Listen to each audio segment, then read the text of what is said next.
Hello, welcome to Arc Talk Presents, brought to you by EPCC Architecture Society. My name is Jose Roberto Barraza, and today I will present my interview with Jon Anderson, that has been a licensed architect registered with the state of New Mexico since 1978.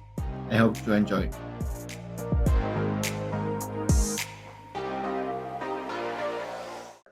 Hello, Mr. Anderson. How are you? Good, how are you? Good. Well, probably the most common question right now about it will be about this pandemic, the COVID. How is that affecting you in your work environment? So my office is moderately busy. We've got a big elementary school project under construction. We're wrapping up Central New Mexico Community College project that we've been working on for about 2.5 years. But my entire staff is working from home. So we upgraded our software so that everybody can access our server from their house. And they're drawing in Revit remotely, which is fairly complicated, but it's worked out pretty well. That's good. So we just signed a contract to do a big elementary school for Albuquerque Public Schools, which we hope to start maybe in the next 2 weeks. And it's a big job. The construction cost is about $36 million. So it'll keep us going for a couple of years. Does the most recent project you have right now, the school? Yeah, it's the newest one coming up. We're also working on a private residence in a little area kind of north of Albuquerque called Placitas, New Mexico, but a nice modern house on a 5-acre site, spectacular views. So Nice. we've got a lot going on. Nice. Yeah, you talk about that school. I know you have a lot of school projects, right? Yeah, we've kind of gotten into a niche where we've done a lot of education work. My background really is in higher education. Did a lot of university work prior to opening my own office. But in 2007, we did an elementary school for Albuquerque Public Schools. Fairly large project. It was about $21 million, but it came in under the budget and came together pretty smoothly, won several design awards, got published several times. And so the public school system, mainly because it came in under budget, really likes us. And so we've been lucky enough to do 8 or 10 more school projects since then. Nice. You talk about awards. How many awards do you have? Because I know you have at least 50 or 60 awards, right? Yeah, no, the awards that are important to us are the awards given by the American Institute of Architects. And there's several levels. There's a Albuquerque AIA chapter, a New Mexico AIA chapter, a Western Mountain Region AIA chapter, and then the national chapter. So altogether over the 28 years, 29 years I've been in business, we've won about 63 or 4 of those AIA design awards. Nice. I know you before being by yourself. I know you work with pre-doc, right? Right. Yeah. How was that? How was that experience for you? That was great. I mean, I graduated from UNM with my undergraduate degree in architecture in 1973, and I worked for a small firm in town that had a really good reputation, design reputation, but ultimately got hired by Antoine Predock in 1979, and spent almost 13 years in that office. So by the time I went to Predox, I was already a licensed architect and had a pretty good background, and had managed pretty substantial projects. So I came in kind of the upper level as a senior associate when he hired me in 79. Nice. And it was great. It was a great experience. I loved it. We were very busy, and I got to work on some incredible projects and got to travel a lot. In fact, the traveling kind of is what burned me out ultimately. I think the last couple of years I was there, I was flying, I don't even know what it was, 25,000 miles a year. So I would do a out-of-town trip once or twice a week. The last year I was there, I went to Paris 8 times because we had a big hotel project outside of Paris for the Disney Corporation. Oh, wow. And we did the design work in Albuquerque, and then associated with a Parisian architect, but I spent a lot of time going back and forth, and spent a lot of time in France. So it was very fun. All right. All right. Let's talk about your house that you're living right now. Your dream house, right? I'm in my house. I thought it was a little better background than my junky office. I mean, it's a really nice house. I was checking it out, and can you talk about Yeah, it was a strange process because I bought a piece of property, and it's in what's called the old downtown neighborhood of Albuquerque. And it was an area that was developed around the turn of the century.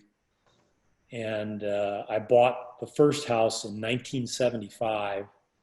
And I actually lived in that house for 42 years. But in 1985, I bought the house next door and the house in back of that original house. So I had basically a half acre with 3 houses on it. One of those houses, the second house I bought, is now my office. All right. And the third house, eventually after owning it since 85, I tore it down and then built the new house on that site. But it's a designated historic neighborhood. And so everything that gets built here, every remodel that's done, anything that you do on the exterior of your house, it has to be approved by the Historic Landmarks Commission. So they have a kind of a brief guideline for new construction. And the only reason I could tear the other house down was that at one time they kind of categorized all of the houses in the neighborhood, and they decided that this rental house that I owned was non-contributing to the historic value of the neighborhood. So I was allowed to tear it down. And I was very careful about designing a house that I thought met the guidelines that they spelled out. But they actually, after a year of going back and forth, they rejected my initial design. They thought it was too modern, that it wasn't appropriate for the neighborhood. And so I was unhappy. I tried to appeal it through city council and didn't get very far, but ultimately I just started over, and I designed a house that is kind of based on the atypical architecture in this area, which is bungalow style or cottage style. And so it's like a modern take on a bungalow style house. And my second go around, they loved the way it looked. They don't care what happens inside. All right. But, they just care what it looks like from the street. On the outside, yeah. Yeah. I mean, I love it. I really like it. I love that stairs you have there. So I can spin you. You can actually Oh yeah, See wow, a piece of it from here. wow. Yeah, it's nice. I really like it. I really like it. All right. What about the house you have here in El Paso? Your project here in El Paso? The Schwartz House. George's You know, house. Yeah. I've actually done quite a bit of work in the El Paso. Oh really? Starting back in 1998, I did a house for a guy named Enrique Munoz, who uh, he owns the S Mart Oh yeah. grocery store chain Yeah. in Mexico. They have about 70 stores in Chihuahua, Monterrey, and he hired me to design a house for he and his wife up on the Franklin Mountain. So that was my first El Paso project. Right. Since then, I've done a bunch of work for him, but the big project I did for him recently was the Centro Civico, which is a civic center in Juarez, and it was built by a foundation that the S-Mark Corporation had established, and it's a fairly large building, about I think it's right at 20,000 square feet. It has a full-size gymnasium with a stage, performance stage at one end, and a bunch of classrooms and backup space. But they teach music to kind of inner city kids in that neighborhood. They have classes for the children of the employees of the S-Mart Corporation. The Right. corporate headquarters are right there in kind of Nice. central Juarez. And this civic center is actually right next to their corporate headquarters. Mm-hmm. But the house you're talking about is a house that I did for Doug Schwartz, who's it's an old El Paso family. They used to own a dry goods store, I think, Okay. in El Paso. And Doug is the younger of two sons and is a pretty successful real estate developer. And he hired me, I think, when he was 34 years old, to do this big house for him in the country club area. So it's close to the country club subdivision, kind of northwest El Paso area. Yeah. And it was a great project. Got a lot of press. It was on the cover of Texas Architect magazine. Yeah. Got published several times in some big national publications. But we had a mutual friend. So the guy that worked for me knew a friend of his and had recommended our office. He contacted me. I went to El Paso, met with him, and one of the first things he said is, John, I want to build a house that the entire house is cast in place concrete, which, is a pretty exciting thing for any architect to hear. So yeah, I love it. I love the concrete. Yeah. It's really that nice. was the basis of the house, and we had a great contractor on that project, a guy named Joe Noel, and we really carefully worked out the whole forming process, the concrete mix. We did a whole bunch of sample walls, and then basically the house was built. Some of the walls are like 24 feet tall, but we had no horizontal cold joints in the formwork, because that's where you have all the problems. No matter how careful you are, you always get leakage on horizontal joints. Sure. So on those 24-foot walls, we formed them the full height and poured them full height. So, we had a concrete pump on site.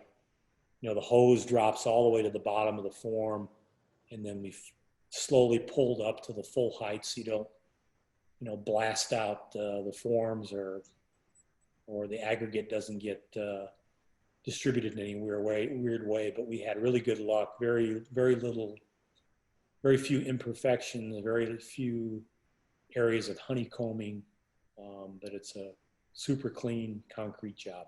It is. I love the black floor. Like, Yeah. yeah, that detail. Yeah, it killed me. Yeah, I really So the love it. black floor, is that's a cast in place concrete slab. And then after it was finished, or after it was cured, basically, we dyed it black using these concrete dyes, and then saw cut a pattern in it, and then grouted the saw cut joints. And actually, before we dyed it, we polished it. So it was polished, dyed, and saw cut. And it looks like these, giant slabs of black marble. Yeah, It's, yeah, it's kind of interesting. it is. It is. So how many projects have you done here in the border, like Juarez and El Paso? How many are they? Well, so I didn't I didn't mean to say that many, but we've done um, the two houses that I've talked about. We did a big remodel and expansion of a trucking terminal that's also owned by the S-Mart corporation called La Roque. It's out by the airport. Right. And then the Centro Civico in Juarez. Anything you want to say to the future architects? Yeah, I mean, people always ask me what I would tell a young architect, and I would say, go see as much architecture as you can. When you travel, research, what's in that part of the world you're in. Go see buildings. When my kids were growing up, they used to call it architorture, because every time we went someplace in the country, I would, find a bunch of projects that I wanted to visit, and Sure. we would go there, and sometimes they enjoyed it, but usually it was a painful process for them. Since, I don't know. They got used to it. I think that I Right. think they appreciate it now. I mean, go see architecture, you know, study, do your best work. We hire interns.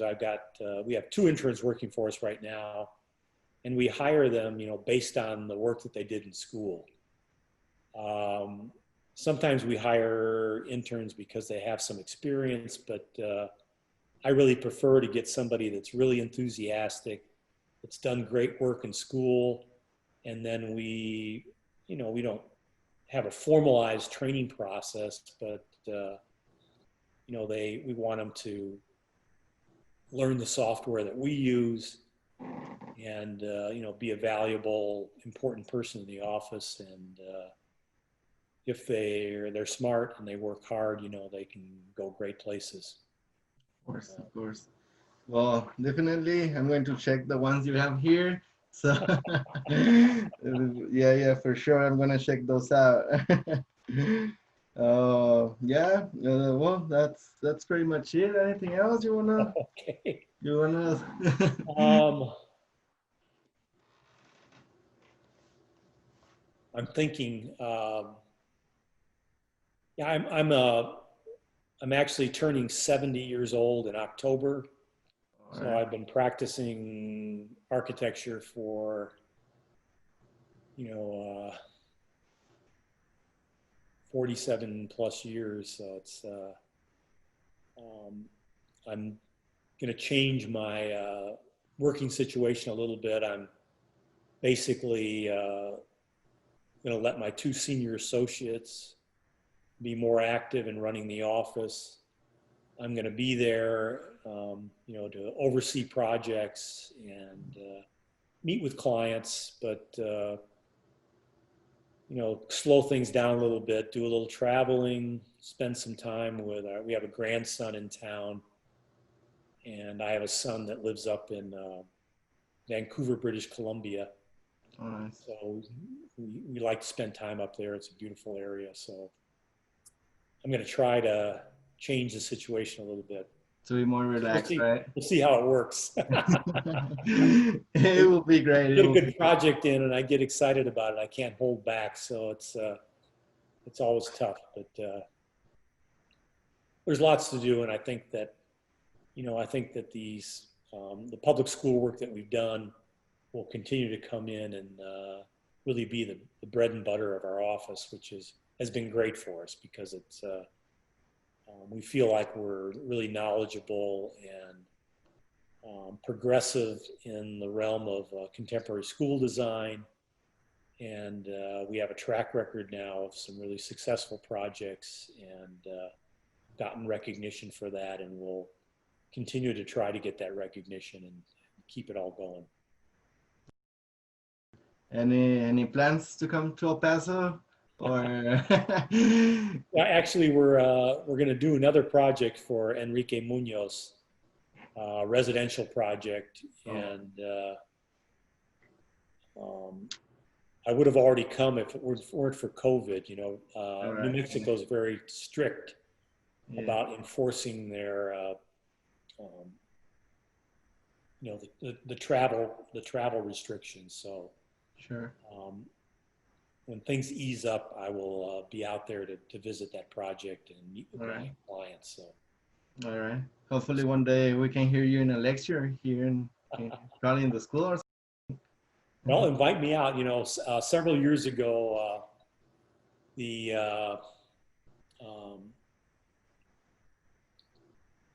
Monterey Technical Institute, which is in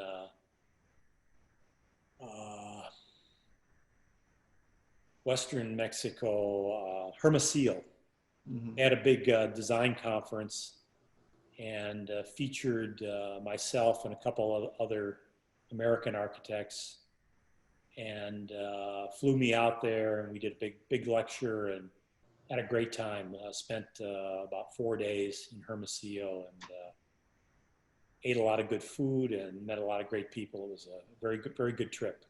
All right. Yeah. That's good. And what's your favorite food? Like, what you like to? Well, I mean, on that trip, I mean, we they did a lot of outdoor barbecue, so we had different meat on the grill, and grilled a lot of different peppers and made some fresh salsa. It was just excellent stuff. Yeah. All right, that's good. Very good. All right. Well, that's pretty much it. Thank you so much. Thank you for giving me this opportunity to talk to you. Well, nice to meet you, Jose. Nice to meet you. All right, thank you. All right, thank you. Bye-bye. Bye. This concludes our program. Thank you for listening to Arch Talk Presents, brought to you by EPCC Architecture Society, an interview with Jon Anderson. This is your host, Jose Roberto Barraza. Until next time.